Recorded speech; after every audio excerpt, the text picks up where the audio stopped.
Hi friends, இன்றைக்கி என்ன video பார்க்க போகிறோன்னா, ஆடி மாதத்தில் முதல் வெள்ளி, 3வது வெள்ளி, 5வது வெள்ளின்னு ஏதாவது ஒரு வெள்ளியில் நான் வந்து சாமிக்கு அம்மனுக்கு புடவை வச்சு படைக்கிறது வழக்கம். அது எப்படி படைத்தேன் அப்படின்றது சிம்பிளாக இந்த வீடியோவில் உங்கள் கூட நான் ஷேர் பண்ணிக்கிறேன். வாசலில் மாக்கோலம் போட்டுட்டேன். பச்சரிசியை வந்து நல்லா 1 மணி நேரம் நல்லா ஊற வச்சுட்டு மிக்சியில் அரைச்சிட்டு இந்த கோலம் வந்து போட்டுட்டேன்.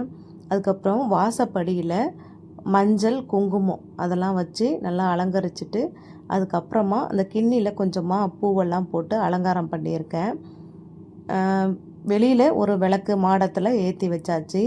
அதுக்கப்புறம் உள்ளே பார்த்திங்கன்னா, நம்ம எந்த புடவை வச்சு படைக்க போகிறோமோ அந்த புடவையை வந்து அம்மனாக பாவிச்சு அதுக்கு நகைகள், அதுக்கப்புறம் தாலி, பூவு அதெல்லாம் போட்டு அலங்காரம் பண்ணதுக்கப்புறமா வளையல், மஞ்சள், குங்குமம், வாழைப்பழம், வெத்தலைப்பாக்கோட வடை பாயாசத்தோட சாப்பாடெல்லாம் போட்டு படைச்சாச்சு. தேங்காய் வந்து உடச்சி வச்சுட்டேன்.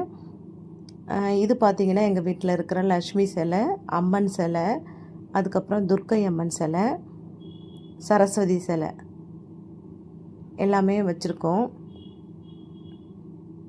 அதுக்கப்புறம் இங்கே இந்த சைடில் வந்து ஒரு தட்டில் அரிசி வச்சுட்டு அதுக்கு மேலே வந்து சங்கு வச்சுருக்கேன் பெருமாளுக்கு நேராக. லக்ஷ்மிக்கு நேராக வந்து ஒரு கிண்ணத்தில் நிறைய வந்து காயின் வந்து நிறைய வச்சுருக்கேன். ஒரு பெரிய வெள்ளி சொம்பில் அரிசி கொட்டிட்டு அதுக்கு மேலே அன்னபூர்ணி சிலை வச்சுருக்கேன். இது வந்து சாலிகிராமம். நாங்கள் வந்து சிவன் இருக்கிற சாலிகிராமம் வாங்கி வச்சுருக்கேன்.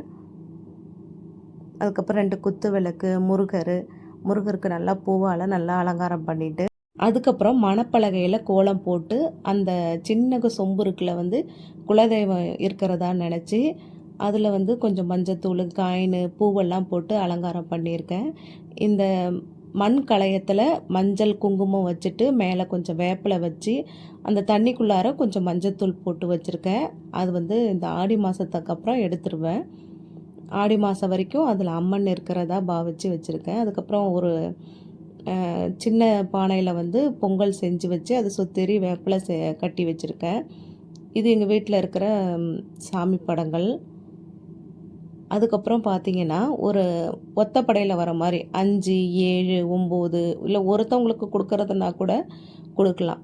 ஒரு சுமங்கலிங்களுக்கு ஏதாவது ஒரு புடவை, வளையல், மஞ்சள், குங்குமம், சீப்பு, பூவு, வாழைப்பழம், வெத்தலைப்பாக்கு, அதில் 101 ரூபா காசு நம்மளால் முடிஞ்ச அளவுக்கு வைக்கலாம். நான் இன்றைக்கி 101 ரூபா வச்சுருக்கேன். உங்களால் எவ்வளோ முடியுமோ ஒரு 3 பேருக்கு இருந்தாலும் இல்லை ஒருத்தவங்களுக்கு கொடுக்குறதுன்னா கூட கொடுக்கலாம். இது வந்து நான் வந்து ஒரு கிட்டத்தட்ட ஒரு 7 வருஷமாக வந்து செஞ்சுட்டு வந்துட்டுருக்கேன். நான் தீர்க்க சுமங்கலியாக இருக்கணும் அப்படின்னு நினச்சிட்டு சாமிக்கிட்ட வேண்டிக்கிட்டு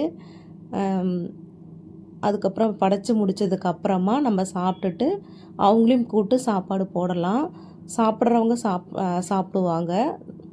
சாப்பிட்டதுக்கப்புறமா இந்த புடவை எல்லாம் வச்சு அவங்கக்கிட்ட வயசில் பெரியவங்களாக இருந்தாங்கன்னா காலில் விழுந்து ஆசீர்வாதம் வாங்கி தீர்க்க சுமங்கலியாக இருக்குன்னா அவங்களுக்கு குங்குமம் வச்சு விட சொல்லிவிட்டு இந்த புடவையை அவங்கள்ட்ட கொடுத்துடலாம். இந்த வீடியோ உங்களுக்கு ரொம்ப பிடிச்சிருக்குன்னு நினைக்கிறேன். பிடிச்சிருந்தால் லைக் பண்ணுங்கள், ஷேர் பண்ணுங்கள். மறக்காமல் பவிஸ் லைஃப் ஸ்டைலுக்கு சப்ஸ்கிரைப் பண்ணி சப்போர்ட் பண்ணுங்கள். Thanks to all.